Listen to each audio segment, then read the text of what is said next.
entrepreneurs and professionals of Tampa Bay. Welcome to your hour for getting the information, the tools, and the connections for elevating your business. Welcome to Getting the Edge with Kelly Wilson. And here's your host, Kelly Wilson. Welcome to Getting the Edge. I'm your host, Kelly Wilson. Thank you so much for being with us today. Getting the Edge is a product of Edge Media Hub with all of our other different products as well, as far as Edge Business Magazine and our email newsletters and everything else that Edge has to offer. Find out more details today at edgemediahub.com. I'd love to thank our sponsors for allowing us the opportunity to be with you. Thank you to All Trust Insurance, your trusted employee benefits partner. Pilot Bank, thank you, and thank you to WeBeam TV and Tampa Bay Multimedia and the amazing team with John Gaston and the crew. We're all looking for new ways to communicate through this uncertain time. So if you're interested in having your own platform, similar, your own version of Getting the Edge, definitely reach out to John Gaston and his crew and see what opportunities are there for you. There's many different ways to stay in touch with your customers and clients and your community. So share your story, get in touch with John today. It's definitely been a difficult month. Everything is transitioning, and we're all adapting to definitely uncertain ways. And the power of community and in this uncertain time is more important than ever. Really excited that we've recently transitioned Edge Business Magazine and Getting the Edge and transition to Edge Media Hub to really help portray what Edge is really all about. And we're a multi-platform media company that is specifically designed to assist the small business community with building influence and connections and visibility within the community. And lately, as we've transitioned to Edge Media Hub, we've adapted and added digital technology and power and analytics. But at the end of the day, what's the most important to me and what I've been building on for the past 7 years, it's all about community. And as I've brought in those to help me build the organization with power and digital technology, they've always stressed that it's about numbers, And I agree, it is. I mean, we all have to make money, but at the end of the day, what drives me and what always comes back to the forefront is community, and that is definitely why we're here. So I invite you to get involved, find out more details about Edge and all of the inspiration that we provide, educational and connections. Again, edgemediahub.com. Any questions, you can email us at info@edgemediahub.com. You know, I have many conversations in regards to what people are going through and just ways to get through this. And, you know, every day I practice gratitude and really try to look for the lessons that are to be learned in every situation. Take the time and some of your downtime to really work on and do the things that you haven't had the time to do. And I can't hear you. Focus on building yourself. So anyway, we're adapting to Zoom, and no one's in the studio with me. They're in my ear, and I'm hoping it all works okay. Andy, are you with us? I can hear you when you speak up a little bit louder, so yeah, I can hear you. Okay, I'm gonna try. If it sounds like I'm screaming, that's me. No, it doesn't sound like you're screaming to me. It sounds like I can hear you better when you talk. It might be my old age, though. I don't know. We're all getting there. But I don't think it's that at all. It's just adapting and to different technology. So, hug, Andy. How are you doing? Good to see you, Kelly. It's good to see you. It's so interesting, and I was just kind of wanted to say, but I could hear you in my ear that maybe you couldn't hear. But just really trying to give a power of just we're all in this together, and it is an uncertain time. We're all trying to look for ways to adapt, and we all need a cheerleader and somebody to just say, it's okay. We're going to get through this, and we're going to get through this together. And I'm going through it. I worry, I stress. I mean, I've learned to try to be be mindful as much as possible and be in the moment. And if I'm worrying or stressing about anything, those are things beyond my control. I don't have any control over those. So I try to catch those. If I identify that that's what I'm feeling, I dismiss it, and I really just try to focus on what I can control, and that is taking care of me and my family, and making sure that we're all okay, and that my business is taking positive steps forward. What do you think? You agree as well? Yeah, I mean, I think that that's really important what you just said, Kelly. And I think when you're in a position like I am, for example, where I have a job working for a college and I'm able to do work remotely, so I'm not really all that disrupted by what's been going on, and I feel really fortunate about that. The thing that I can do is I can try to share some of my life experiences as a business owner and try to help other people that have never been through. I mean, I've never been through anything like this, of course, but I've been through my share of economic downturns and shocks in the economy and turmoil. So I think the thing I can do is just kind of lend a voice of perspective to folks that have never been through that before. So I'm trying to do a lot more of it. For example, one thing that I did recently is I partnered with Intuit, which is one of our partners, the TurboTax company. And we've launched a web series called Moving Forward. And it's a webinar series that really is targeted for small business owners of, I would say, 25 or fewer employees, not 500 employee companies. And we're trying to give very, very targeted and actionable guidance to help those business owners figure out a way to work together, but also to survive. I think survival is the key for many people that are directly affected. What was the name of it, Andy? It's called Moving Forward. Okay. It's just the tagline. So we have I did one webinar called Moving Forward, Financial Triage for the small business owner. We just did one today on tax filing and how to file your taxes properly as a small business owner. We did one the other day on budgeting to help people really more critically analyze their business and personal budgets so they can kind of figure out what needs to be done and what adjustments need to be made. We're launching another Moving Forward webinar next week. That's themed around design thinking to help people come up with perhaps new services, new products to offer to existing customers in this new domain that we find ourselves in. And then this Thursday, a good friend of mine, and I think you may know him as well, Carmine Denisco. Do you know him? I don't think I do.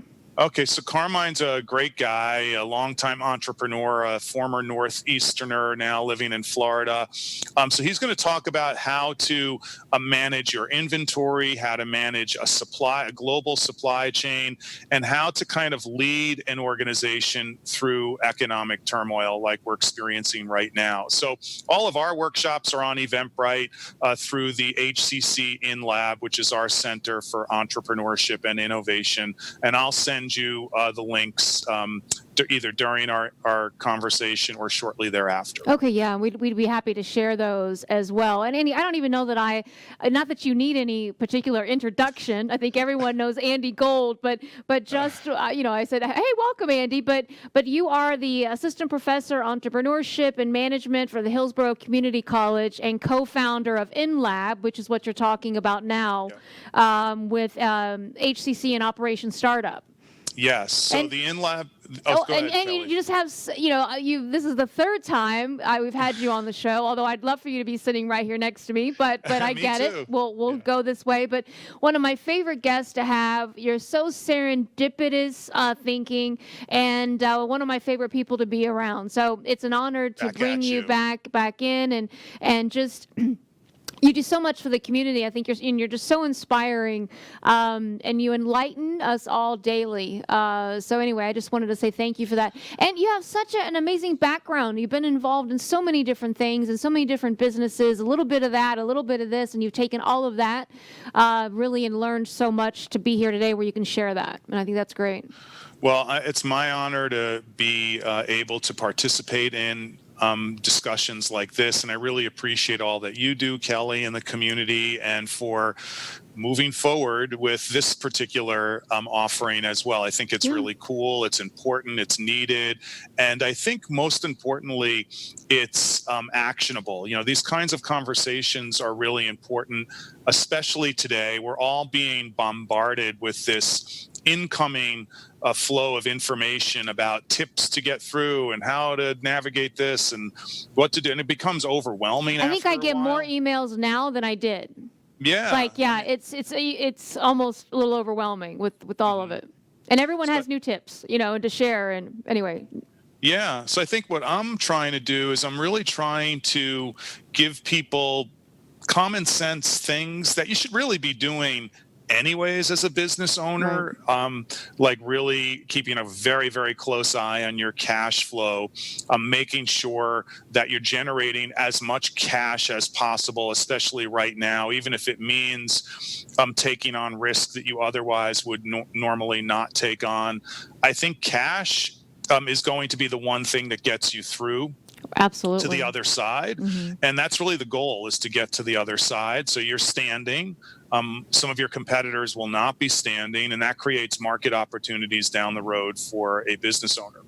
I think for some of us that have been through so much, to be right here where we are today as a single mother and having, really been through so much, to be in this chair today over the last 7 years to over a decade, I have been through everything. A friend of mine joked the other day, he's like, you were built for hard times.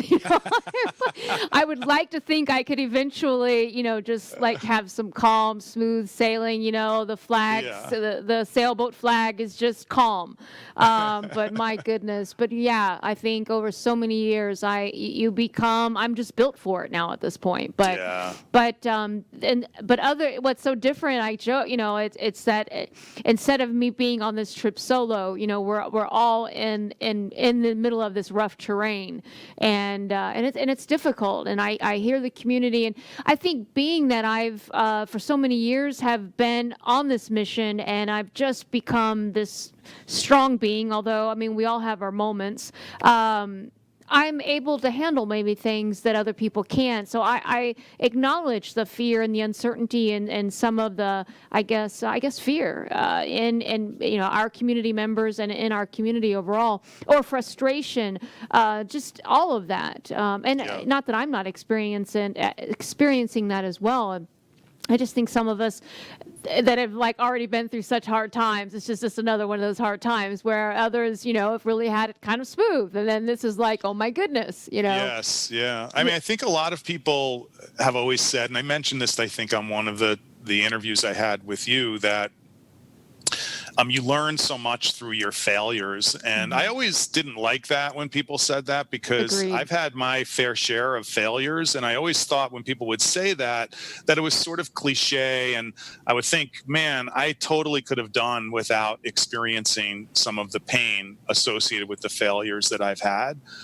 But now, during times like this, there are really quite a few lessons you learn through challenges that you face. Absolutely. And I think that those really become valuable to people that have not yet experienced those things. I think we learn so much more from what doesn't work than from what does. I think through this time, if we allow ourselves, there is so much personal growth really that can come out of this if we really search within and take away the lessons to be learned in this. And do I know what the lessons are exactly to be taken away or learned? No. And that is unique for all of us.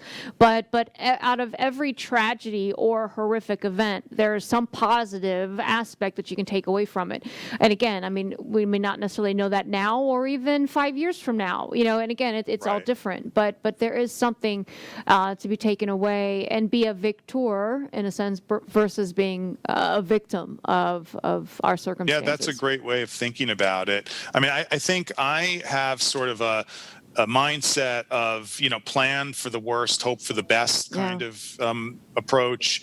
And that's hard for a lot of people because they don't want to really think about the things that are confronting them, right in front of their faces right now. But it's really important as a business owner that you do that, even though it's really hard to do that. Oftentimes business owners don't have a close-knit community of folks to speak with. That's why your show is really important, because it kind of creates either a virtual or real opportunity for people to hear from other business owners.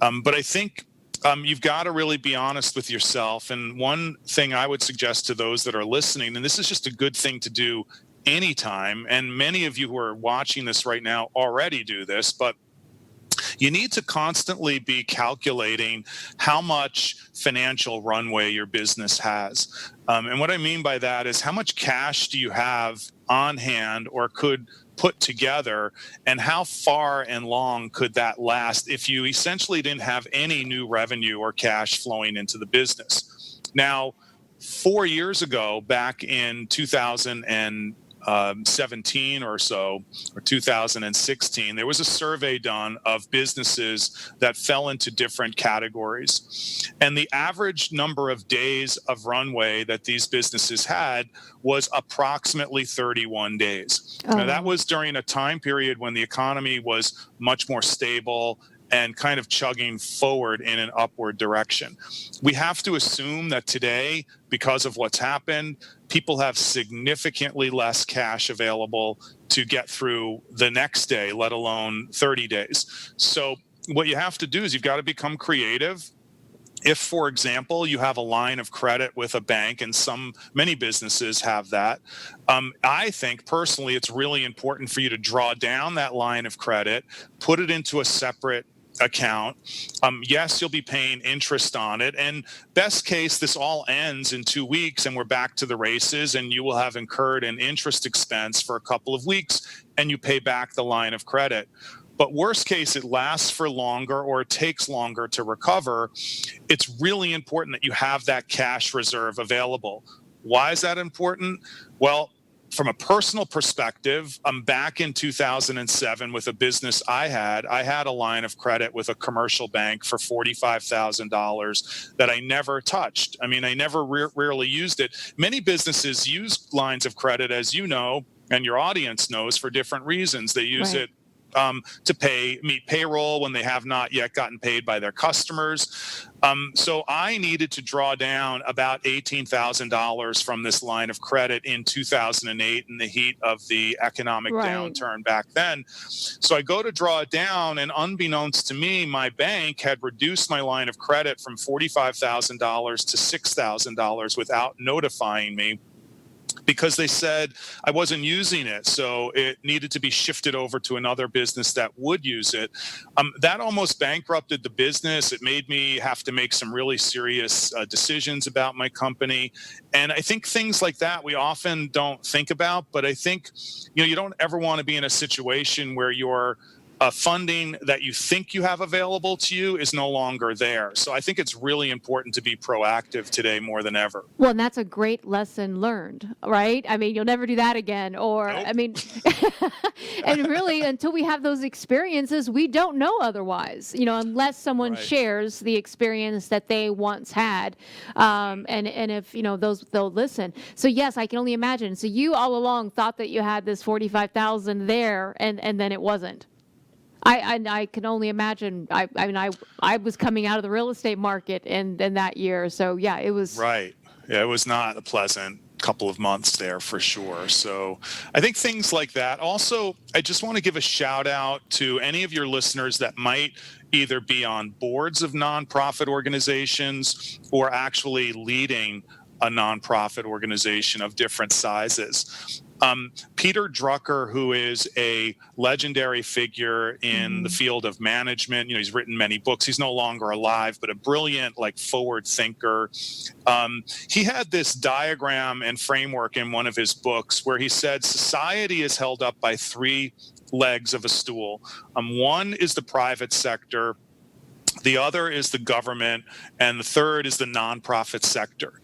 And each of those three legs is not designed to outlive one another. They're designed to coexist with one another. But if one of those legs were to collapse, the entire stool would come tumbling down because it would only have those two legs. Nonprofit organizations during times like this face a very, very unusual situation. Number one, the demand for their services increases as the economy weakens because people are in need of more service. But at that same moment, funding to nonprofits tends to dissipate. So it's an odd thing. Normally when demand for your service or your product that you're offering increases, you're able to generate more income for your organization, but not so with nonprofits. So I wanted to give a shout out to nonprofits to say, if we can help you in any way to be able to figure out a pathway through this, please feel free to contact us so we can at least have a one-on-one Zoom and provide you with some level of support so you're not alone and you feel like you have some kind of roadmap to get through. Yeah, recently with our recent not-for-profit, our New Year not-for-profit issue of Edge Business Magazine that launched in February, we were able to highlight so many great nonprofits in our community. And I got to know really well Tim Marks, who's the president and CEO of Metropolitan Ministries, which is such a phenomenal organization. And if anyone watching the news, like in our local community right now, will see Tim Marks on there talking about Metro Men.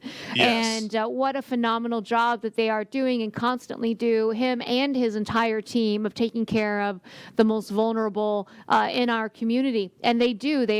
Donations are down. Obviously, volunteers are down, and they do need help. I just recently and the demand for their services is up. Absolutely. And I think they were just saying, and I don't remember the numbers, but even just prior to coming here to do the show today, I heard they were talking about Metro Men and just I think 42,000 individual meals that they had provided, and I mean they were running out of the dry goods. And or I think is how you say that. But they, I just recently heard too that Jeff Vinnick, I want to say, who's the Tampa Bay Lightning owner, just donated I think $300,000 to Metro Men, and actually was just talking about a forecast for the community once we get through this. And I felt that was very positive as well. I want to talk about that more in a minute, but I don't want to negate more talk of the nonprofits. United Way Suncoast, Jessica Muroff, the CEO there, they just do outstanding things for the organization. And you're right, they need more support now than ever. And I'm really talking about Metropolitan Ministries is an amazing organization. The United Way is an amazing organization. But these are organizations that have reached some degree of scale. Metropolitan Ministries a bit less, of course, than United Way, but they have access to some resources. I'm talking about the single shingle executive director that's running some nonprofit in Tampa Bay or elsewhere, or somebody that has 5 or 6 employees that's running. I think that's the group that gets overshadowed in general, agreed. Whether it's a for-profit or nonprofit. So that's kind of where we at HCC come in. We try to help, when people say, the small businesses have access to these loans that will be forgiven through banks and the SBDC as part of the CARES Act. The SBA defines a small business as any business with 500 or fewer employees. Now, for anybody listening to this, if you have 300, 400 employees, it doesn't feel like a small business in the sense of how we might perceive small business to be. And those people have accountants. They have the ability to go to banks because they have banking relationships. They have the ability to fill out paperwork and get things processed in a faster period of time. Whereas the smaller small business or the micro small business is kind of left out there to figure all this stuff out on their own. And that's kind of where I feel like we can kind of come in and offer some assistance and support. Andy, have you met Ergen Tech?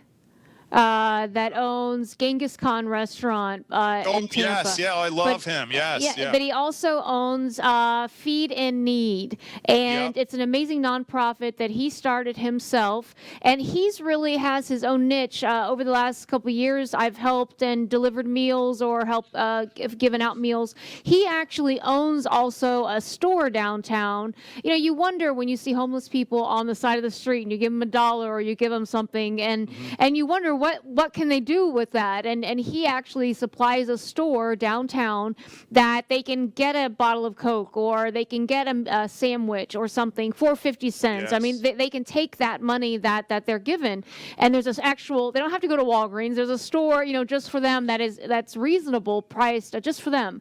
And Yes. but he also, so anyway, I just heard recently, I saw through social media that his storage unit was broken into. And this poor guy, I can only imagine how bad he's struggling right now with his restaurant business. Obviously, we'll even get into Yeah. that. But now, as he's trying to feed more people than ever, somebody breaks into his storage unit and takes all of his food that he had stored there, as far as the dry goods and everything. And this is a man that would have asked. If he had you asked, he would have given it to you.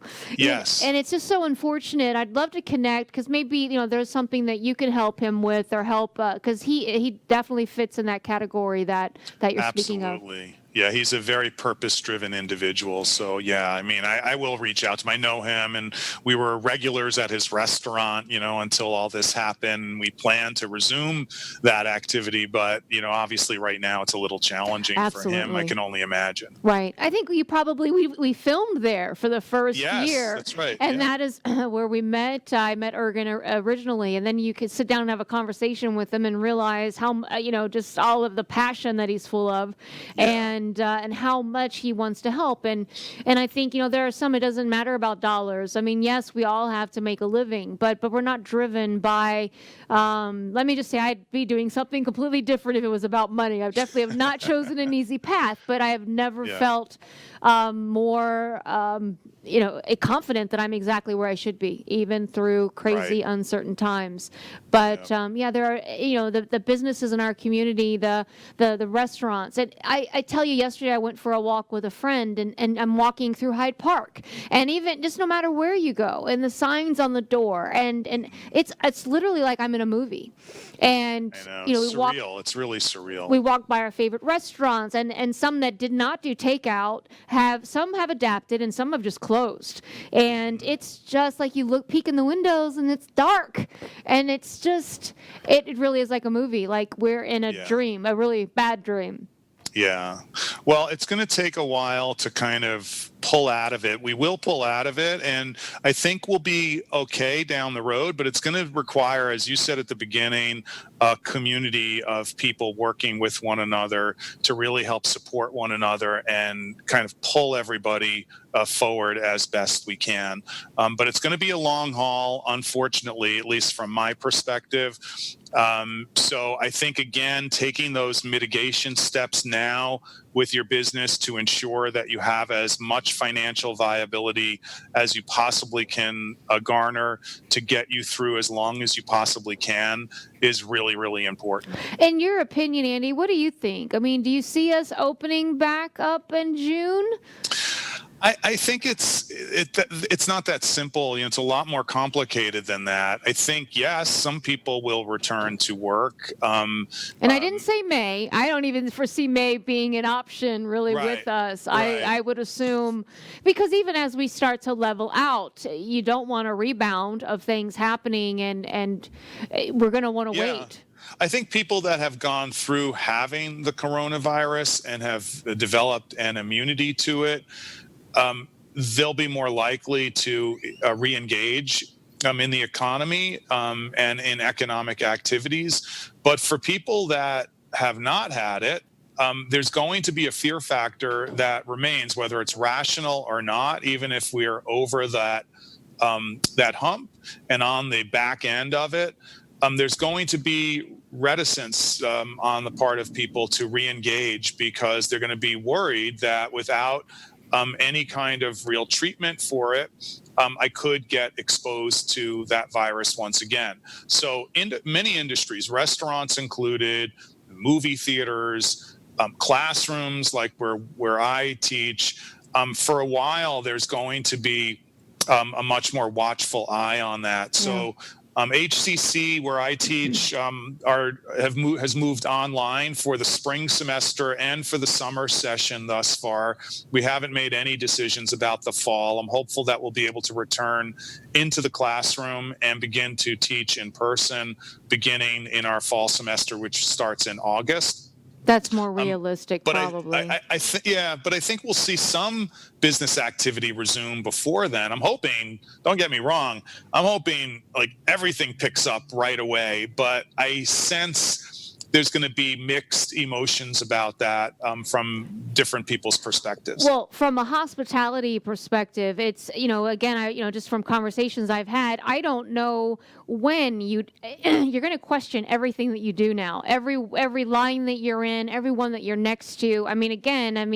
This is something we've never experienced in our lifetimes that our parents haven't experienced. And so we're not going to think the same anywhere that we go, whether it's sitting at the Straz to watch a show, Right. or whatever it might be. Do you want to go on a plane, Kelly? No, I absolutely don't. I'm not sure if I'll ever get on a cruise ship again. Yeah, exactly.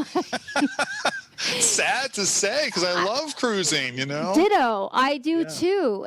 But I was always germ aware prior to all of this. I've always carried hand sanitizer. I've always been a little over the top. After I shake hands, after I've done anything. So this has really taken a toll as far as with my awareness of what's going on. And there's no coming down from that. I will always be leery of, but once there's a vaccine, and that's a little ways off, I think then we can expect resumption of economic activity at a much more reasonable pace. But anything short of a vaccine or functional treatment for it, I think it will be mixed at best at this particular point. So that's just kind of how I see it. I was some of the hope and I guess optimism that I've seen in the community is normally, especially for our community more in South Tampa or really our region, the Tampa region, our summers are quite slower here just because people are traveling and doing other things. So I think some of us are optimistic that although our spring might have been down or minimal, that as we get into summer, we'll make up for it in the summer. And instead of having a down summer, it will actually, because I don't think anyone's going to be traveling and really doing the things that they normally do in the summertime because it's just not normal. We have a new normal now. So hopefully maybe businesses will start to pick up and they can catch up a little bit through that period, hopefully. Not all of, like you said. I think we will see a result. I'm hopeful that things will get back to where they were, but I just think it's going to take a little bit longer, unfortunately, than people are thinking. So I think May, that's too optimistic. I hope it happens in April, but I don't see it just happening that quickly. Right. I think now, as far as with and things may change by the time this airs, but I think our like APACs or however they're guiding that, we're right around the 1st of May, or maybe now that they're guiding that or guessing towards the end of April. So we'll see. But we don't even know really what's to expect after that. And then, I agree. We all just trying to figure this out. And some businesses are flourishing. Some businesses are doing well. Obviously, large companies like Walmart. Well, Zoom's doing really Amazon, Zoom.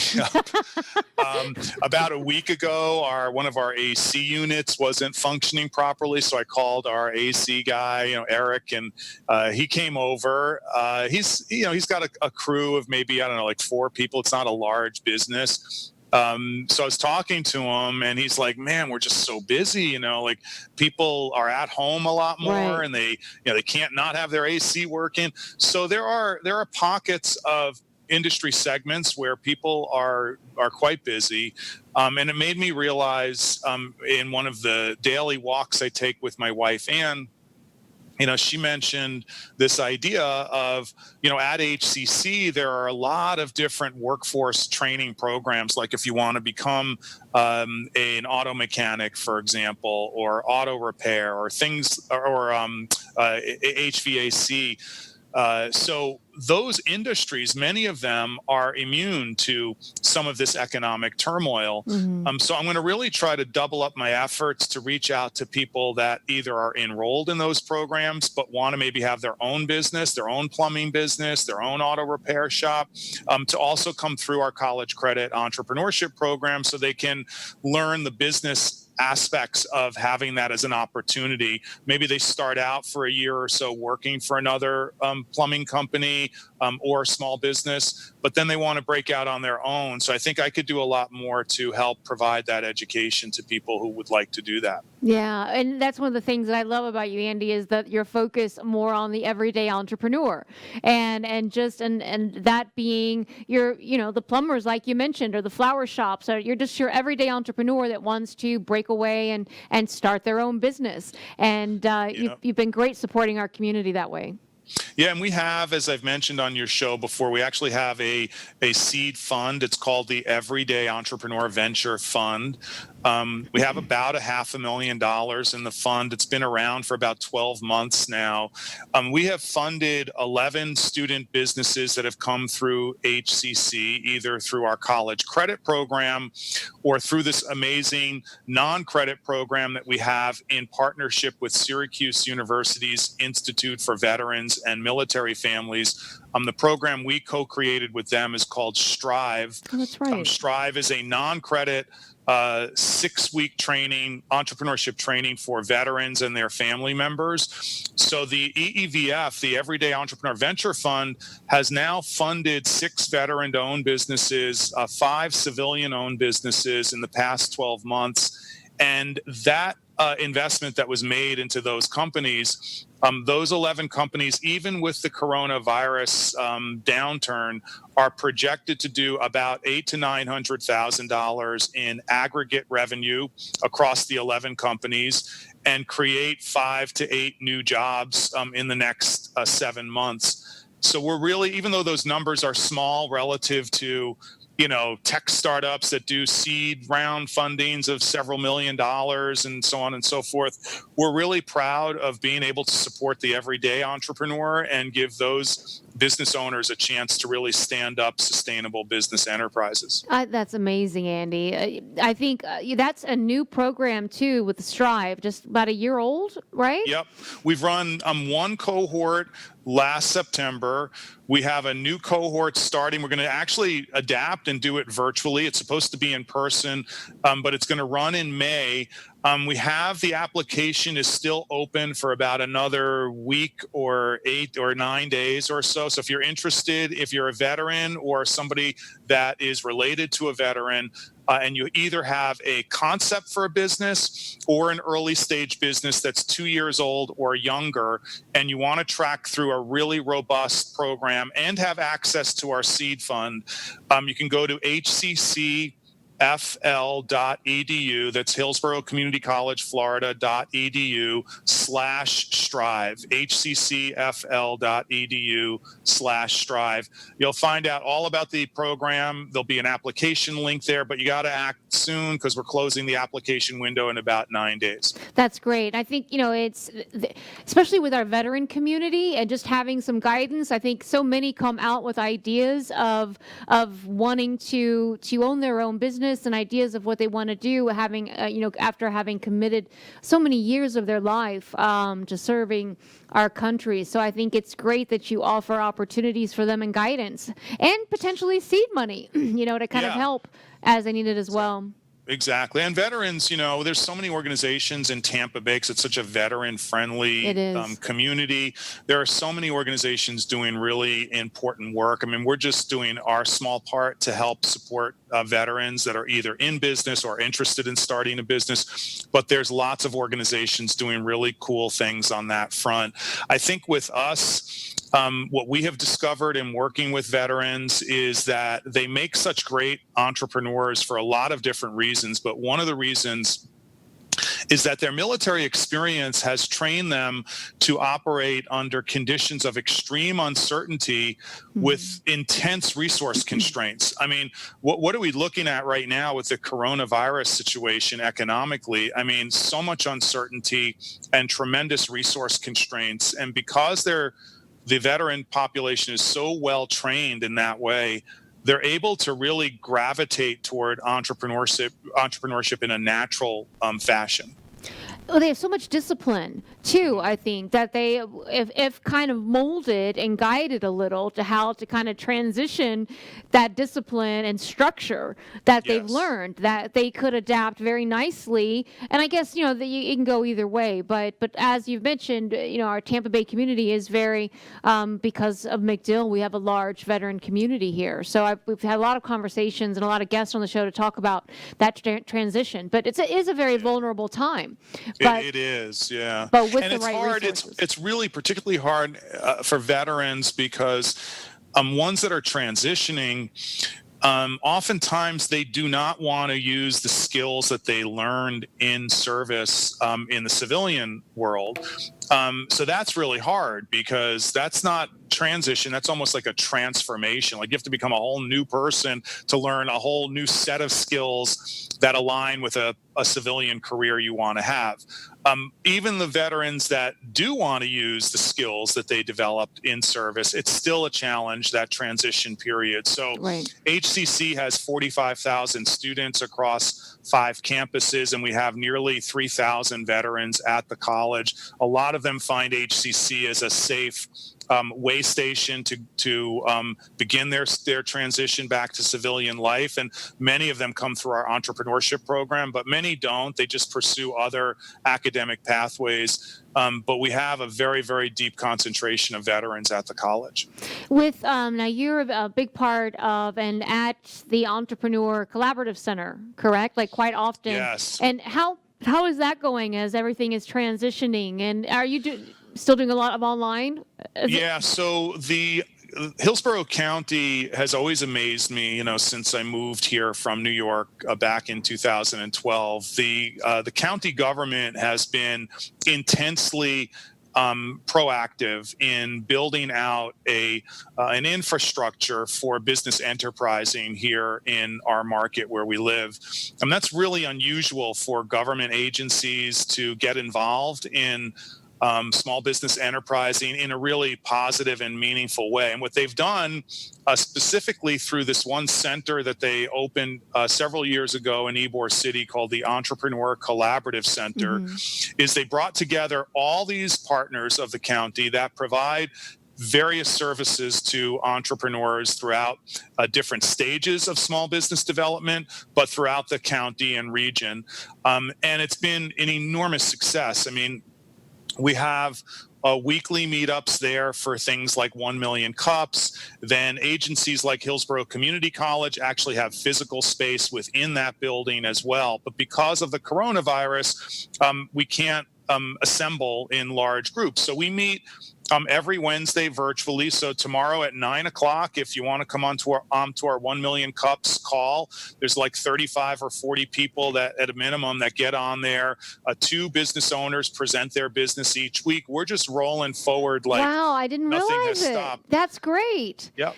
If it weren't for, I am somewhat technically challenged, but again, this is a great time to force us to kind of learn outside of our comfort zone. I've always had a team, and John and the Tampa Bay Multimedia Group, to really handle like the show today. So other than that, I have found it very challenging with Zoom and unlimited conferencing, Right. some of the others, but I need to spend the time and kind of like I said at the beginning of the show, this is a perfect time for me to take some time and try to work on some of these other platforms and South Tampa Chamber as well. I know Working Women of Tampa Bay, so many of the other groups are doing a lot of these Zoom and networking type events. I think they even have virtual dating now. Do they? Yeah, there you go. I saw an ad the other day or on TV. I thought, oh my goodness, everything's virtual.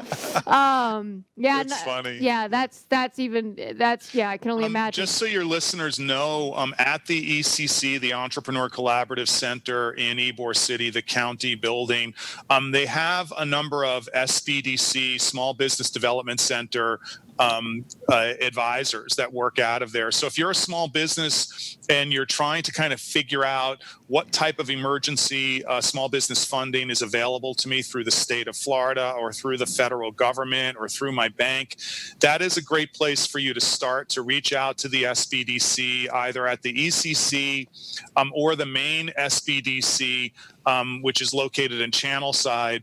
They can really help talk to you in a language that you can understand, to direct you toward the resources that are best aligned with the type of business and stage that your business is at. Now, Andy, I know just recently they opened up the application process for some of these products, like the Paycheck Protection Program and what is it, the EI, the Federal Disaster something loan. Have you talked with anyone since maybe starting this process that's had any luck, or any feedback so far? Well, the federal funding opportunities, really the applications just opened on Friday of last week. So it's really only been 4 or 5 days or so.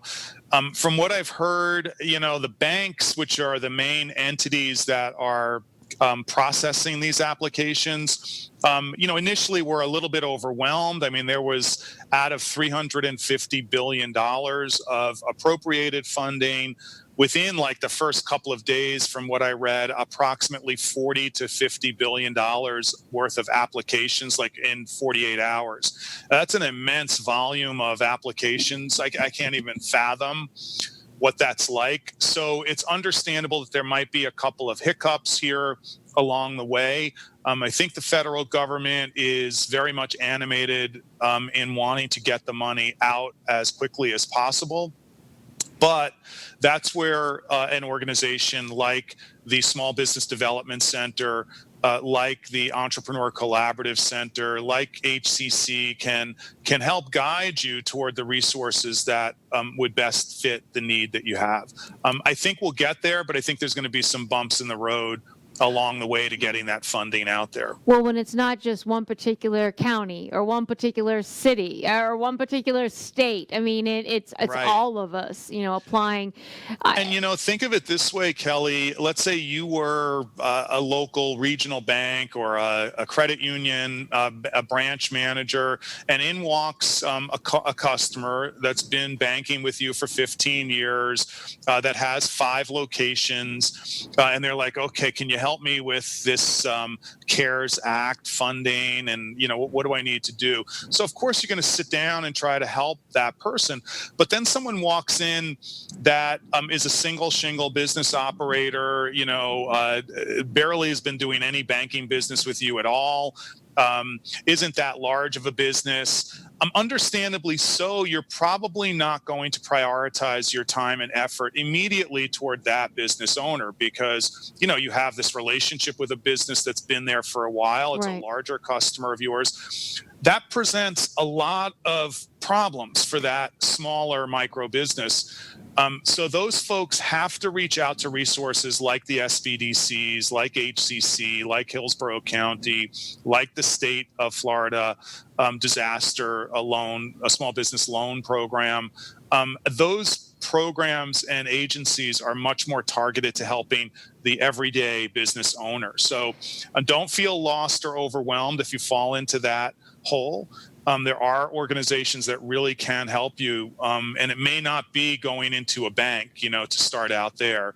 It may be going to a much more localized service provider. Yeah, I didn't realize initially that it was through our local banks. I thought it was more of a system kind of through the government that you go on to and just apply through that. In fact, I didn't realize till this past weekend that it was more so contacting your local banks and going through that way. And I can only imagine, with the entire community going into these banks, and you're right, it's about relationships but I would also hope that these banks, these new people and new businesses coming into them are hopefully an opportunity for new relationships, Right. So but you know how it is. Like I've never done federal government contracting, but I've talked with a lot of people that have. So for example, if you apply for a contract and let's say you're awarded the contract, oftentimes the federal government agency may not disperse funds to your company for 90 days to 120 days after you have been approved for that particular contract. Right. But you have a lot of expenses that you're incurring early on to be able to deliver the services to whatever that contract is expecting you to deliver the services to. A lot of people get these contracts, but they don't plan for that cash flow crunch that's inevitable during that 90-day period as they're waiting for money to actually be dispersed from the federal government. Here we find ourselves in a very similar situation. You've got banks that are frontline, having people rushing to them, asking for funding, and the banks have not yet been actually released funding through the federal agencies. So the banks are sort of using their own capital resources initially to begin flowing money out, with the expectation that that money will come in through the federal government in short order. And I think it will, but I think it's just another hurdle that we have to overcome. And I'm not sure if you know the answer to this question, but in dealing with the Small Business Development SBDC Center, right? Yeah. Do they help facilitate those applications, or they just help direct you to where to facilitate them? Yeah, they'll help guide you through the application process. They'll tell you how best to prepare the application, and get all the documentation together that's needed if it's through one of the funding mechanisms that they are involved with. So there's many different sources of funding, but yes, the SBDCs can help extensively. That's great to know as well. They're a great resource for our community. And, I think we're all putting on additional hats, through this whole process and even helping kind of outside of what some of us haven't normally done. Now, you had talked about, I know you've been speaking a lot in regards to the financial triage and navigating through this, the economic shock. And we talked a little bit about the cash reserve and how important it was to have that financial viability in a sense. What other, and I know we've talked a little bit more in other sections as well, but what are some other what are some of the things that we can be doing right now? Well, there's a lot. There's drawing down lines of credit, potentially if you have personal credit, getting that set into an isolated account. Again, this is planning for the worst, hoping for the best. Right. Which isn't a bad idea. I mean, it's great to be positive, but it's also great to be a realist at times.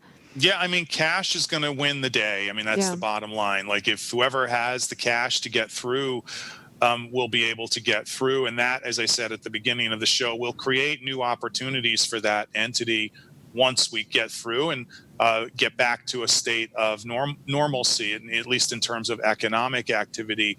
Other things that you can do if you are a business that has inventory, you can't walk into Publix and barter, for groceries if you're a business owner and say, hey, I've got some stuff in my warehouse there. Would you take that? So while it's a really difficult pill to swallow, you have to try your best to liquidate inventory to convert that inventory into cash.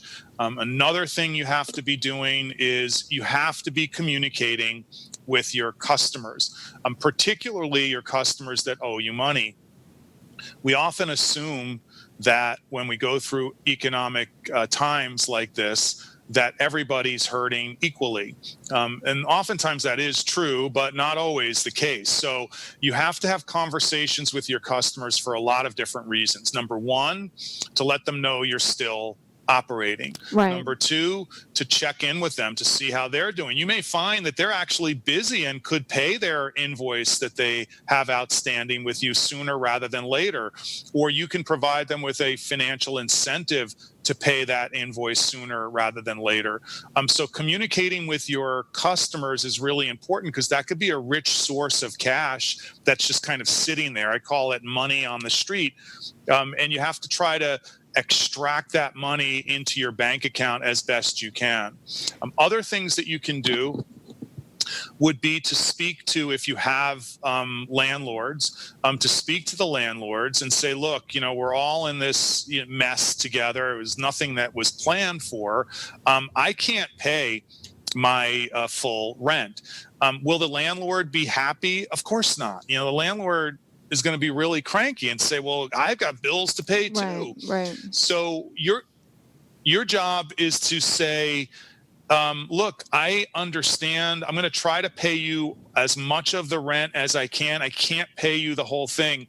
But not having those conversations and ending up paying full amounts of rent when you could have paid 60% of your rent prohibits you from using that 40% of the rent to set aside in a cash reserve account had you never had that conversation. So it's really important to have conversations with landlords, with suppliers, and with customers. I think the worst thing you want to do, and I don't think most people are in this mode, but the worst thing you want to do is be frozen and not do anything. Inaction is really the worst thing here. And sometimes I think we're afraid to have conversations. I mean, no one wants to have some of the conversations that many of us are having to have. But through Right. you never know what, you never know unless you ask, right? And Yep. and the answer will always be no unless you ask. And I think just some of the just the peace of mind that it can give to you once you do ask and you have that conversation, you communicate, and then you're like, oh, thank goodness. And really, most everyone is going to work with you and do everything they can to help you through getting this period. And we've seen that on the news and in some of the stories. And it's great to see, if they're able to, and if they're not, I mean, what can they do? I mean, we've all got it's a take and give right now to try to make it through. Yeah, and on a personal budgeting perspective as well, you have to look at that. So, right now, unfortunately for restaurants, people are eating out a lot less, if at all. They're not going to Starbucks. So the money that normally is spent each month going to Starbucks and eating out at restaurants is no longer being spent that Right. way. So there is some additional resource in your own personal budgets as well that could possibly be extracted as a set aside for your business. So those are just a couple of suggestions. Yeah, absolutely. Andy, you're great as always. Yeah, and so inspiring, and you're just a breath of fresh air. And I enjoy every one of our conversations that we have. I wish we could have even more. And maybe now that we've got Zoom and some of these capabilities, we'll be able to maybe get you involved even more. But thank you so much for being a guest on the show. We have all of your information and email available as well. Definitely reach out in regards to anything that Andy's mentioned and in regards to any of the programs, or you can email us at info@edgemediahub.com. We'll be happy to connect you as well. So again, thank you, Andy. Great. Thank you, Stay Kelly. safe. I really enjoyed it as usual. You too. Stay safe. Wash your hands. I'm already a fanatic. Thank you so much for I'll joining. see you. Thank you. Thank you for being a part of Getting the Edge today. Thank you so much. Thank you. Thank you for tuning in with us. And until we see you next time, never stop dreaming.